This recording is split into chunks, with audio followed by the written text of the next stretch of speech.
Hey everybody, welcome back to 10 to Life with me, Annie Elise.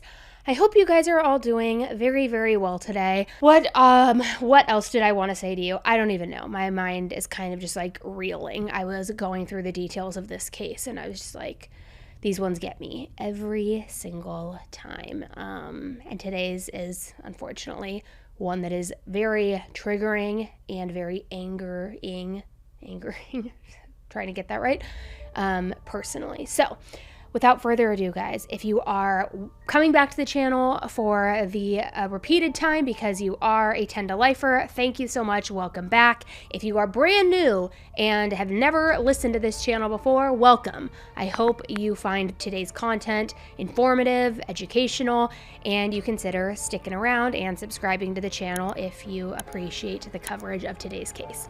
So without further ado, guys, we are going to jump right in.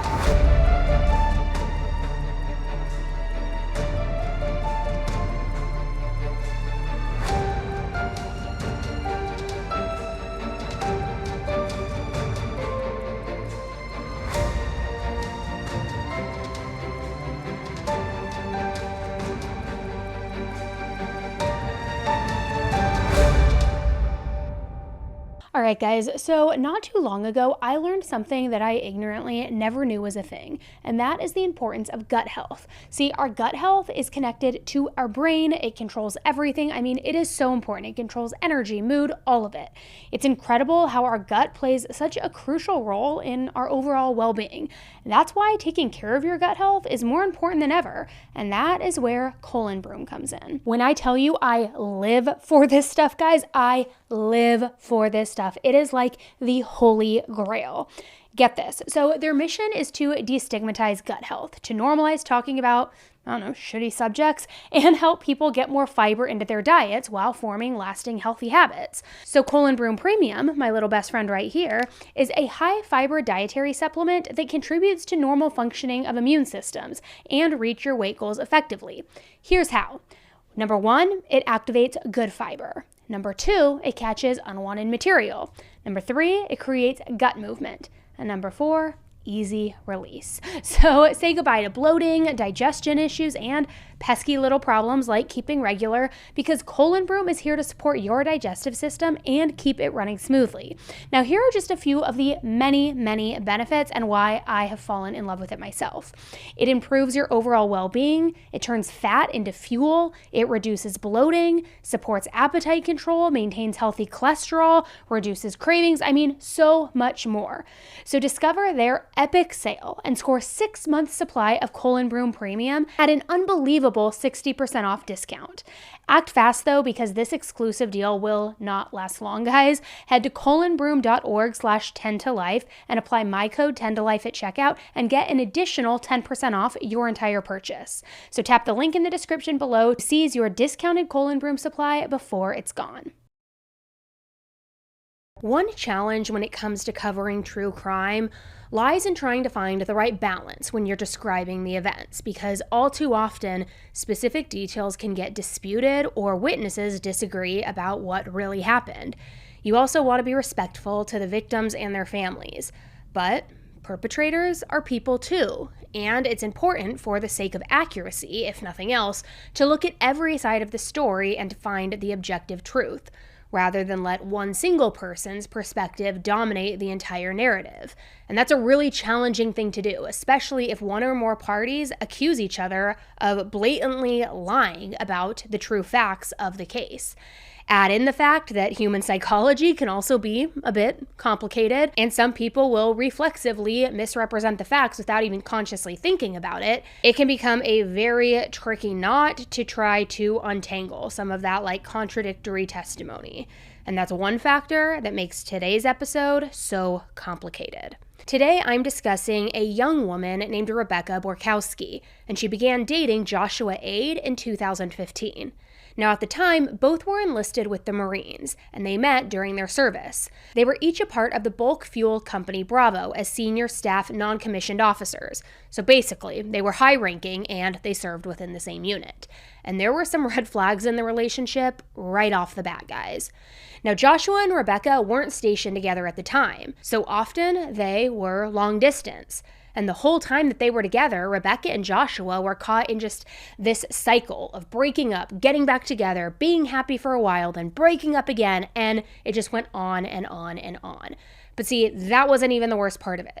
See, Joshua was actually married to a woman named Samantha, and it seems like Rebecca knew that because they kept their affair a secret from his wife until a divorce could actually be done and finalized. But even once Joshua was formally single and they could go public with their relationship, the problems were ongoing. They moved in together in Monticello, Wisconsin, but Rebecca and Joshua's relationship just continued to deteriorate. They fought a lot, particularly beginning in May 2019, and they fought about whether or not he should keep or sell the home that his deceased father lived in. See, Rebecca reportedly wanted Joshua to offload it and offload some other valuables to then buy a new place for them to live in together. But Joshua wanted to rent the house out for passive income. He didn't want to sell it. Now, Joshua alleged that around that same time, Rebecca also began abusing medication, leading to just these wild mood swings. But Rebecca later testified that the real issue at the heart of their relationship was Joshua himself. He was controlling, possessive, and physically abusive. Often heavy drinking would trigger these violent outbursts of his.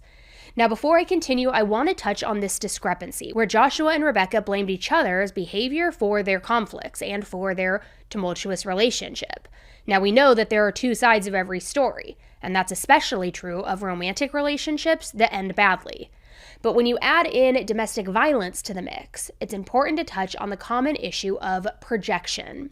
See, let me break this down for a second. Psychotherapist Katie Gillis wrote that it's common for abusers to actually blame their victims for somehow forcing them to behave in dangerous and antisocial ways.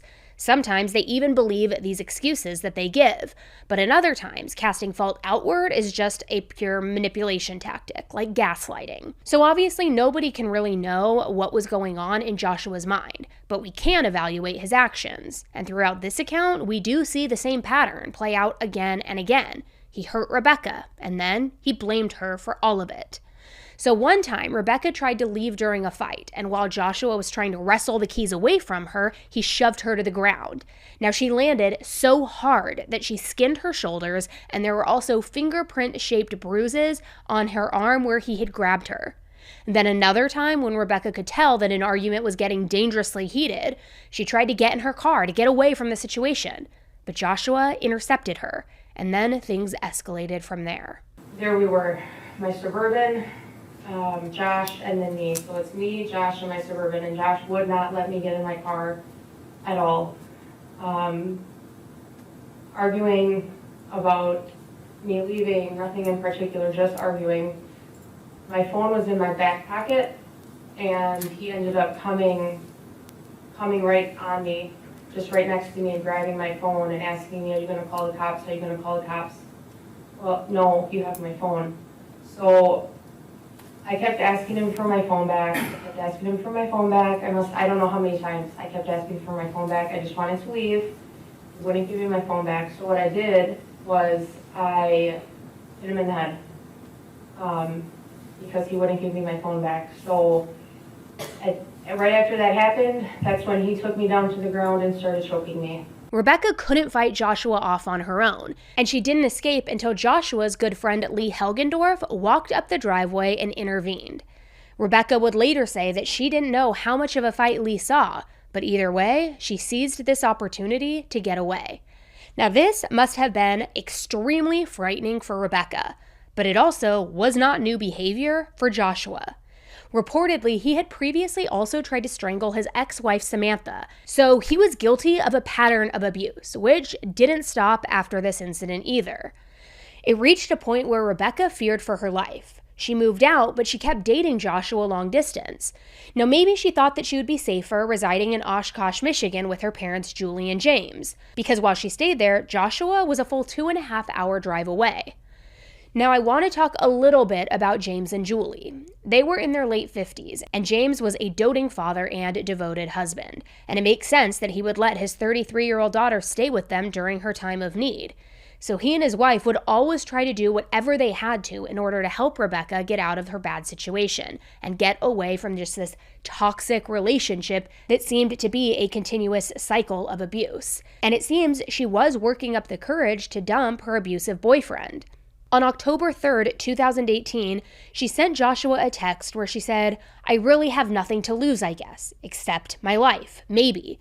Your temper, anger, rage, being drunk all the time, you try to control me, you put your hands on me, you cheated on your wife with me." But as heartbreaking as that text was, Rebecca didn't break up with Joshua for another year, which is actually very common for women in relationships with domestic violence at play. Often it can be very dangerous to leave it, and it can be emotionally trying to end things with a person that you love, even if you know they're dangerous. But finally, in March of 2020, Rebecca dumped Joshua after 5 years of dating. But Joshua wasn't satisfied to let things end there. He texted Rebecca non-stop, trying to convince her to take him back, give their relationship another shot, and promise it'll never happen again. But throughout this process, Rebecca was adamant. She didn't want to get back together with Joshua, and she wouldn't be bullied or pestered into it. But her continued refusal only fueled Joshua's rage, and he escalated his efforts. He started accusing Rebecca of dating other men, which, by the way, was fully within her rights to do. She was single. But his communications still had a very jealous, possessive element to them. You see, one time when Rebecca actually bought a new Jeep, Joshua was texting her and demanded that she explain how she paid for it, and if she had a new boyfriend who had helped her cover the costs. Rebecca told Joshua that that didn't happen, but Joshua wouldn't drop it. In a follow-up text, he asked, cost aside of the Jeep, would she at least tell him if she had a new boyfriend? And again, it was just a way of holding Rebecca responsible for his bad behavior. So she wanted him to stop his inappropriate and invasive questioning, but he turned it around and acted like she was at fault for not sharing personal information about her love life. In fact, during one text exchange, Rebecca told Joshua point blank that his behavior was, and Joshua turned it around by telling her that she was the, because according to him, she consistently called him a drunk and had caused his divorce. It was all her fault. It was all Rebecca's fault, according to Josh. He added that he spent a lot of time helping her with personal matters, as though accepting his assistance was somehow equivalent to the beatings and the stranglings that he had committed. Another time, he snapped at her because he thought that she was taking too long to respond to his messages, even though he knew she was online given that she had just posted on Facebook. So he was tracking her activity very closely, even though they were still separated by over 100 miles. Now, sadly, Rebecca didn't see it as an option to just block his number, and this might have been because she still had some of Joshua's personal possessions. She was desperate to give him back his stuff in the hopes that she could finally make a clean break once he had no more reason to contact her. A lot of the contention centered around a 1998 Chevy Tahoe that they had purchased together while they were dating. At the time of the breakup, Rebecca had it at her parents' house, and the car was not in good shape when they bought it, and they had originally planned to fix it up together. Now that they had split, Rebecca just wanted to give it back to Joshua and be done, but they couldn't work out a time to hand it off. And on top of figuring out a time to do the handoff, Rebecca couldn't just drive the car to Joshua's place because she needed to replace the radiator first. So this caused a whole other host of difficulties around coordination. Joshua, though, repeatedly offered to come over and fix the car himself, but Rebecca, understandably, didn't want him anywhere near her home. She told him that she would find a mechanic to handle it on her own and that Joshua should just stop asking her about it, and he should definitely stop offering to do the work himself. But Joshua took issue with this, the same way that he had taken issue with almost everything Rebecca had done since the split. Perhaps he realized that once Rebecca fixed the car and gave it back to him, she would finally be done with him, and maybe he was realizing that he was losing his last connection to his ex-girlfriend.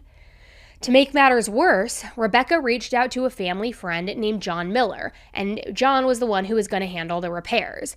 Now, John wasn't a professional mechanic. He worked on cars as a hobby. So when Joshua realized this, he tried to argue that it was inappropriate for Rebecca to ask him for help rather than hiring a licensed professional. It's unclear why, but Joshua was also deeply jealous of John and even accused Rebecca of being romantically interested in him. Now, this allegation was flat out untrue. John and Rebecca had never even met. John's girlfriend was good friends with Rebecca's mom, and he had agreed to do the radiator work as a personal favor to her. And John was also over 20 years older than Rebecca, closer to Rebecca's dad's age than hers. So there was nothing going on between the two of them, and there was no reason for Joshua to even suspect that there was. But again, even if Rebecca had been dating John, that was her choice. You are allowed to move on to new people after you break up. That's the way it goes. But either way, when Rebecca admitted that John would be working on the Chevy Tahoe, Joshua flew into a complete rage. In a number of calls and text messages, he basically forbade her from letting John touch his vehicle. She ignored his demands, though, even after he texted, "Don't touch the radiator." Rebecca didn't want to deal with him, so she stood firm, telling him not to come to her house, don't come over, forget about the car, she has it taken care of. During the course of this conversation, she also let him know that John would handle all of the repairs that day, which was August 4th, 2020. And when Joshua asked Rebecca for John's contact information, she shared it. Now, this proved to be a mistake because Joshua called John, and he called him to completely chew him out. Rebecca texted Joshua to let him know that he was being completely ridiculous, and he snapped back saying, "John must be sitting right next to you, huh?" And Rebecca's reply was, "Josh, we are never getting back together. We have issues. I mean, cue the Taylor Swift song, we're never getting back together, like ever."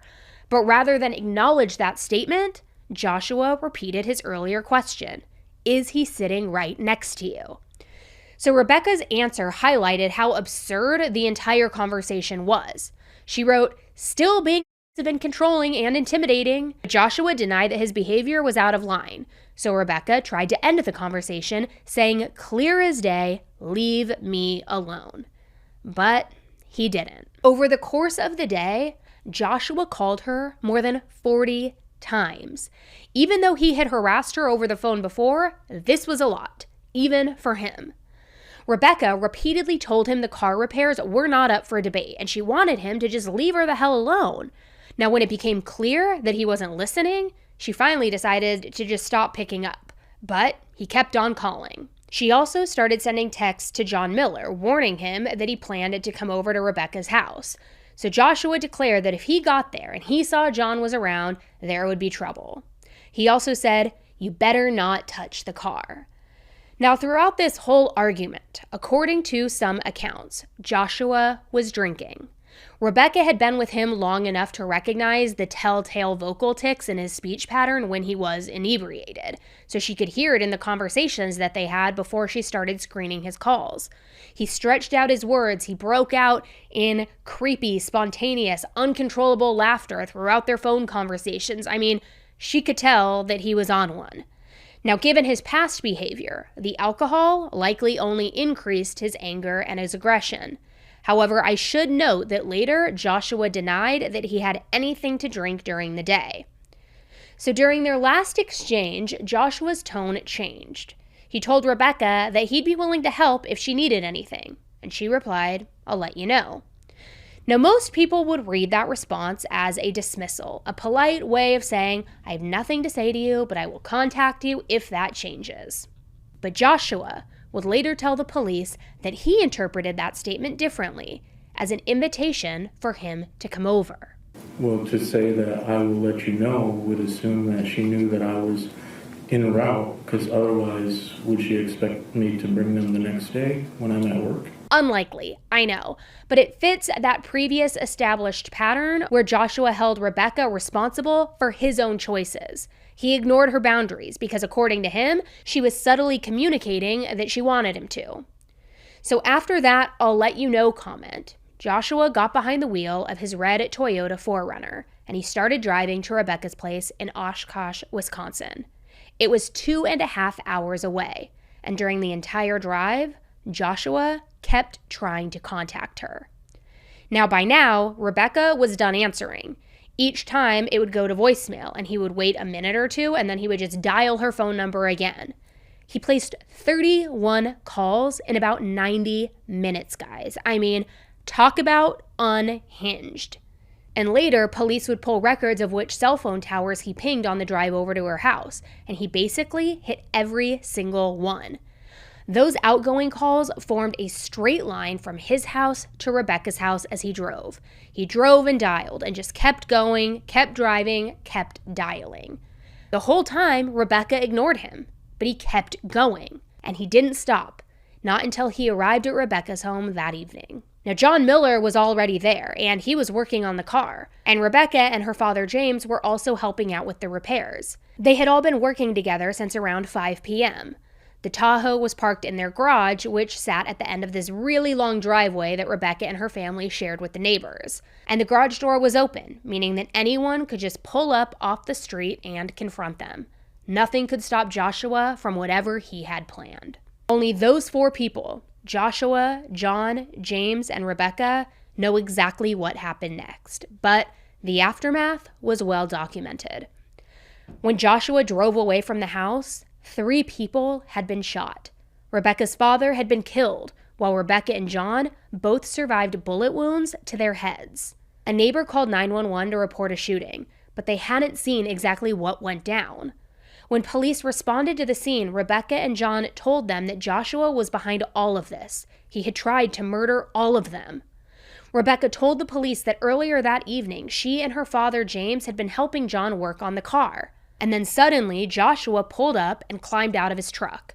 Rebecca could tell that he had been drinking, and he asked her, "Hey boo, what are you doing?" Now, Rebecca didn't want to deal with him, so she just ignored him. She put her tools away, then she looked up again to find a gun pointed directly at her face. Now, this has to be terrifying, and all Rebecca could do, and all she could think to do, was ask Joshua, what the fuck? But then, he pulled the trigger. The first time the weapon didn't go off, so Joshua fired again. The bullet that rocketed out this time should have killed Rebecca, but by sheer luck, she turned her head at precisely the right moment. But she was still hit. A projectile tore through her ear and lodged itself toward the back of her head. The wound severely injured her, but thankfully, it wasn't fatal. Next, Joshua fired at Rebecca's father, James. He too was hit in the head, and he crumpled to the ground. Joshua also turned his killer rage on the mechanic, John Miller. John had heard the previous gunshots, but didn't have time to mentally process what was going on. Not before Joshua fired on him too. John was also hit in the head, but he stayed conscious and on his feet long enough to run away. While bleeding from the gunshot wound, John cut across the yard, seeking cover at a neighbor's house. When he stepped in their flower bed, his shoe fell off, but like Cinderella, he didn't stop and he just left it behind and kept going. John pounded on the neighbor's door until they finally let him in. He begged them to call 911, but John was frantic and he was covered in blood. So he must have spooked the neighbors who initially wanted to kick John out of their place. Who was this person covered in blood? It's like a lunatic. What's going on here? But eventually, he convinced them to dial the emergency number. So John watched from the safety of the neighbor's house until he saw Joshua's truck pull out and drive away. Then he knew that he was safe. Truck that was parked on the end of Rebecca's driveway. Not in the driveway, but right on the end there. And I seen it leave. And I went back to the scene to tell them I got help on the way. When he reached her, John could tell that Rebecca was still alive, but she was badly injured and barely seemed to know where she was or what had happened. As the only coherent living witness, John waited for the police to arrive. Once their squad cars pulled onto the street, he walked over to meet them. Of course, when the officer saw an older man bleeding from a gunshot wound to the face, their first instinct was to give him medical treatment. So John tried to explain that Rebecca needed a doctor and that the shooter was still at large while the cops were all scrambling for an emergency medical kit. Now, sadly, John didn't know a lot of the specifics. Like I said before, he met James and Rebecca for the very first time that day. He spoke with Joshua on the phone once, but he didn't know his last name or where he lived or much of anything that was concrete. But luckily, when the police reached Rebecca, she was coherent, and she was coherent enough to tell them more about what had happened and who the culprit was. These statements were captured on the officers' body cams. Okay, can you get up? Can you get up? Can you stand? You can't stand? I've got this. Mine should be on the ground right here. Can you stand? Come on. Can you stand? No. Do you know who did this? Yeah. Is he in the house? I don't know. Who is it? His name's Josh. Josh, what's his last name? Aid. What's his last name? Aid. A-I-D? Yes. Aid. Later, when the police further questioned Rebecca in the hospital, she expressed a fear that Joshua might hurt someone else, like his ex-wife Samantha, so police agreed to go and check on her. Now, at some point, a heartbroken Rebecca also learned that her father hadn't been as lucky as she and John had been. That gunshot wound to his head ended his life in an instant. Her father murdered at the hands of her ex-boyfriend, Joshua. By now, police had a description of Joshua and the car that he had taken to and from the scene of the crime, a red Toyota 4Runner. So they issued a bulletin on this now wanted man, and they began the search. Meanwhile, Joshua was driving all the way back home, 2.5 hours away. At one point, he stopped and he picked up a 6-pack of beers, and he downed 5.5 of them, all to settle his nerves after the shooting. He was getting well and truly sloshed, while these local news stations were publishing his name and his description, all shortly after midnight. Now, since the police had his number, they even called his cell phone to let him know that he was a wanted man. And during that call, Joshua claimed he had no idea what they were talking about. So he kept heading home, and he called Lee Hilgendorf. Now, as a reminder, Lee was good friends with Joshua. At least once before, he had intervened after witnessing Joshua choke Rebecca. So tonight, he was surprised when his good old pal gave him a call and announced, "I killed them all." But the story that Joshua told Lee did not match what Rebecca and John had told the police. See, according to Lee, while Joshua admitted that he had shot 3 people and seemed to believe that they were all dead, this wasn't a murder. He apparently had fired the gun in self-defense. As for whether Lee believed Joshua's story, I don't know. It's hard to say. When police questioned him later that evening, Lee highlighted how oddly Joshua was behaving that night. Has he told you much? Just what he did. Okay. All right. Did he say? Apparently, she and her father verbally attacked him. Okay. Maybe even physically, I don't know. Okay. He's a 21-year Marine Corps first sergeant. Okay. And he's been in a little too many tours, okay? Okay. I've never heard him this confused, and I've known Josh Okay. like 10 years. Okay. He's so confused he got lost in Madison. But later, when Joshua was mounting a defense, one of the arguments was that he may have suffered from PTSD at the time of the shooting. So maybe Joshua genuinely believed he was in danger and shot Rebecca, John, and James, but he actually misread the situation. If so, it was yet another case where Joshua was blaming Rebecca for his own behavior.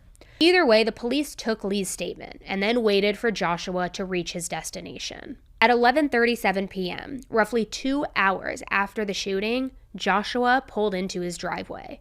Now, police were already stationed on the scene, and they apprehended him as he stumbled drunkenly out of his car. The arresting officer noted that Joshua was too inebriated to even stand up straight. His body cam captured his arrest, in which he often risked injury due to his drunken state. I mean, it was pretty unbelievable. My name is Cody. I'm the sergeant with the sheriff's office. Just walk towards me, okay, Josh? All right, just keep coming towards me. All right. Stop right there. Keep your hands up for me. I know you're a little uneasy. Just keep your hands up. Face away from me. Face away from me. I want you to walk backwards real slowly, okay? Keep coming towards my voice. Keep coming towards my voice.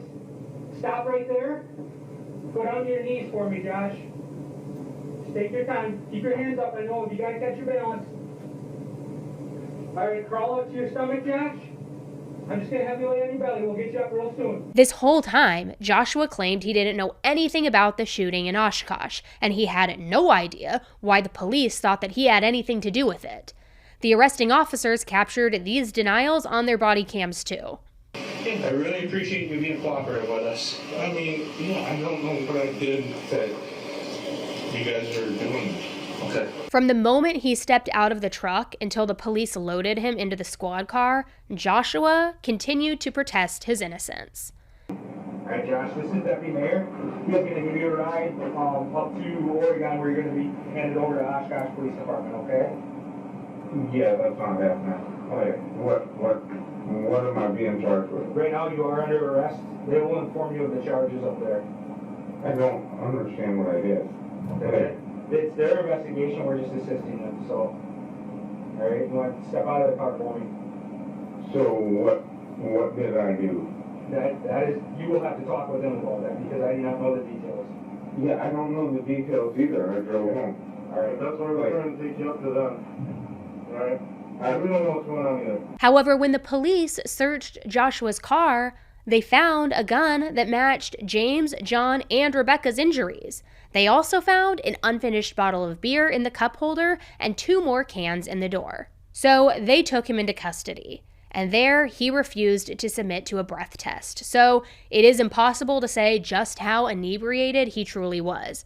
But his arrest report noted that his breath stank and reeked of alcohol. Joshua went to trial the following year, in the summer of 2021. In the meanwhile, police built their case.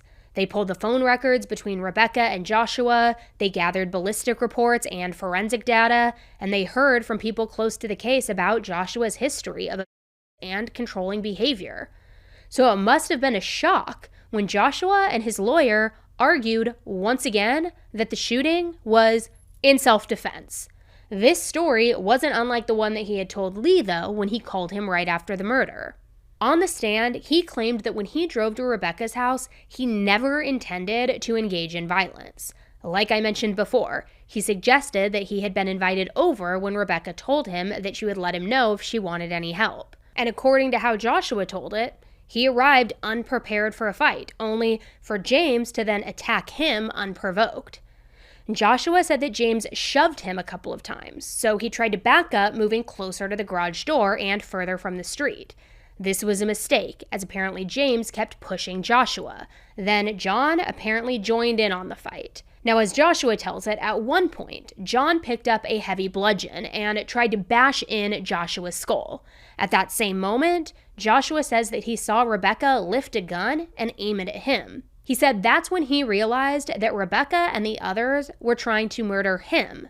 And he speculated that it was because his life insurance policy still named Rebecca as the beneficiary.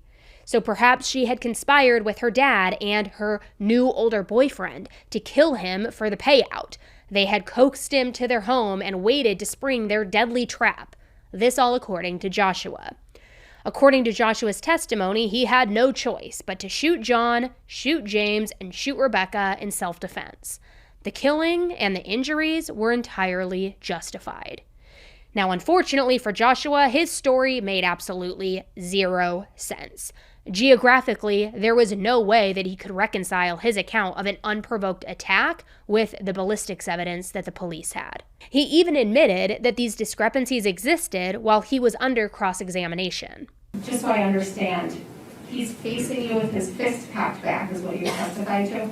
I did not testify that he was facing me. I said that the first hit had shifted me to the right, and that put me off of his shoulder at some degree of an angle. And he was cocked back, and when the trigger went off, he was in forward motion and swinging to hit me again. But you'd agree that the bullet hit him in the side of the head above the ear, right, and traveled at a downward trajectory? That is correct. So was he swinging at you but not facing you? Is that how that came to be? When he was cocking back, he turned his body in a swinging motion to come in to put more effort behind the punch is what my guess would be. I can't speak for... Plus, there was no bruising or bleeding on James, on John, or even Rebecca's knuckles. Police photographed Joshua's hands after his arrest, and they were also free of any injury. If any of them had gotten into a fist fight, there would have been a physical sign. But zip, zilch, nada. Now, I do have to note that John and James were both in their late 50s, and John was known to have mobility issues due to a bad back. Joshua, a 20-year Marine in the prime of his life, claimed the other men overwhelmed him, so he had no choice but to resort to the use of his firearm. Now, if you're feeling a little bit dubious after hearing that, you are not alone. And that's all before we get to the fact that Joshua claimed he didn't know anything about the shooting when he was arrested. If he had been attacked, why would he lie at that point? If it really was self-defense, why are you playing like you weren't there and you had no idea what they were talking about? Make it make sense. But in all fairness, there was some weirdness on Rebecca and John's parts. See, apparently Rebecca owned a number of guns which were in the house at the time of the shooting. But when police searched her house as part of their investigation, they missed one. It was tucked behind a pillow and not readily visible during their search. Later, she notified the police that they had failed to locate one of her firearms, and she turned it in for them to examine. So Joshua's lawyers argued that this was evidence that Rebecca had planned to shoot her ex with that weapon and was covering her tracks after the fact. Now, I will be honest, it does look bad that Rebecca had a gun that the police didn't find during their initial search of her house. But if she was trying to hide a potential murder weapon, why would she turn it in at all, drawing attention to it? And if Joshua's story is true, that would mean that Rebecca got shot in the head, then somehow hid her firearm while she was waiting to receive first aid treatment. Then, after her recovery, she located the weapon and turned it over to the police. So to put it mildly, that would be a very, very strange way to handle an alleged murder conspiracy. So Joshua's lawyers did have one other piece of evidence of this supposed trap that Rebecca had set. A nurse named Nicole Fields treated Rebecca and spoke to Rebecca's mother when she first arrived at the hospital. Later, she contacted the police with a disturbing recap of that conversation. She said my girlfriend's husband and my husband were on their way there to kill John. I know she's not super easy to hear because someone else is basically talking over her, but basically the nurse told the police that Rebecca's mom told her that two men had driven to Oshkosh with the intention of killing someone, possibly Joshua. But it's hard to make out the exact name at the end of the recording. Either way, this was a disturbing allegation, and it was one that Joshua's lawyers couldn't support with the evidence. They called Rebecca's mother, Julie, to the stand and asked her about the alleged plot to kill Joshua. And not only did Julie deny everything, she also explained that the nurse had probably misinterpreted what she really said. I had asked if she was alive, and I looked at Carla and I said he went there to shoot her, and he shot her. After she testified, Nicole was sworn in, and she admitted basically the same thing. She initially thought that Julie said that James and John had tried to kill Joshua. Now it seemed possible that she had just misunderstood Julie in the heat of the moment. So this wasn't Julie confessing to her role in some conspiracy against Joshua. It was Julie realizing out loud that Joshua had tried to kill Rebecca. So his lawyers couldn't prove that Rebecca had ever tried to hurt Joshua.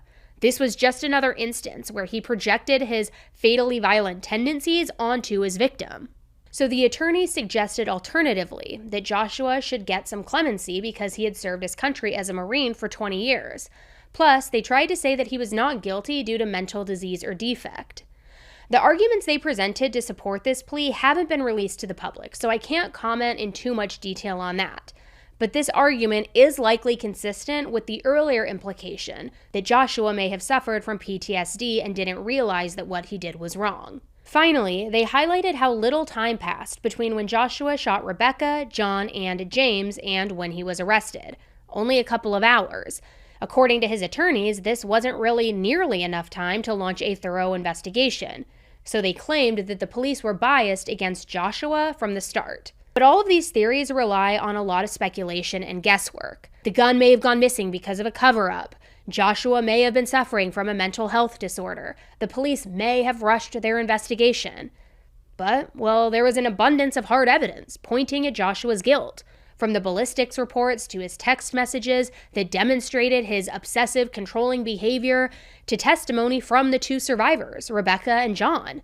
Even Joshua's ex-wife eventually testified against him, saying that he was controlling, that he was empathyless, and a danger to the community, so long as he remained free. Ultimately, the jurors agreed with the prosecutors, the police, John Miller, Rebecca, and James' friends and family. There was no conspiracy, there was no botched investigation, there was no setup. They found Joshua guilty of first-degree intentional homicide for the murder of James, plus 2 additional counts of attempted first-degree intentional homicide for Rebecca and James. They sentenced him to life in prison with no possibility of parole, plus 40 years for Rebecca's shooting and another 40 for James. His judge specifically mentioned that he didn't want Joshua to ever get out on parole. He didn't believe that this murderer would ever be rehabilitated, or that the community could be safe if he was ever out on the loose. Joshua's insistence that he was the real victim did not hold any water. But it's not entirely clear if he was blatantly lying the whole time, or if he somehow had convinced himself that the reality played out very differently. It was clear that he was already viewing the world through a very distorted lens. His jealous accusations that Rebecca was dating other men and his possessive need to control her were evident of that. As for the real victims, even Joshua's conviction couldn't bring peace. James's wife and Rebecca's mother, Julie, spoke out during Joshua's sentencing hearing. She said, "The defendant sentenced me and my family for the rest of my life and their life. I don't get parole with my husband. They don't get parole with their father. He doesn't get to go to heaven and come down in 5 or 10 years. And tragically, Rebecca seemingly blamed herself for the murder. In the same sentencing hearing, she said, "Your Honor, I feel embarrassed, disgusted, and ashamed. I think I should have died that night instead of my dad. To my entire family, but especially my mom, I am sorry beyond words." And that is heartbreaking, and it speaks to the way this can go deeper than bruises and broken bones. It can warp a person's thinking, not just the perpetrator, but the survivors as well. These aren't the only people who can succumb to projection. Their victims might also come to believe that they are to blame for the aggressor's behavior. In a case like this, so many people end up hurt or traumatized, not just the immediate victims like James, John, and Rebecca, but also their friends and their family members who have to pick up the pieces after the outbreak of unthinkable violence. Joshua's abuse rippled outward, and even after the trial ended, the survivors could only hope for healing. It is truly just such a horrific and heartbreaking case, and something that is so senseless. All for what? Because of jealousy and control? And again, it is just a glaring reminder how dangerous toxic relationships can become. So please, if you, a loved one, a friend, a family member, ever find yourself in a cycle of abuse, a horrible, toxic, tumultuous relationship, I know it's difficult to get out of it sometimes, but please, there are resources that are available to help. So when you are ready, or when they are ready, please provide them and use them. Thank you guys so much for tuning in today and listening to today's case. Again, if you are brand new to the channel and you've listened for the first time today, but you want to hear more coverage in the future on these cases, don't forget to hit that subscribe button before you close out. Thanks again, guys, and until the next one, stay safe.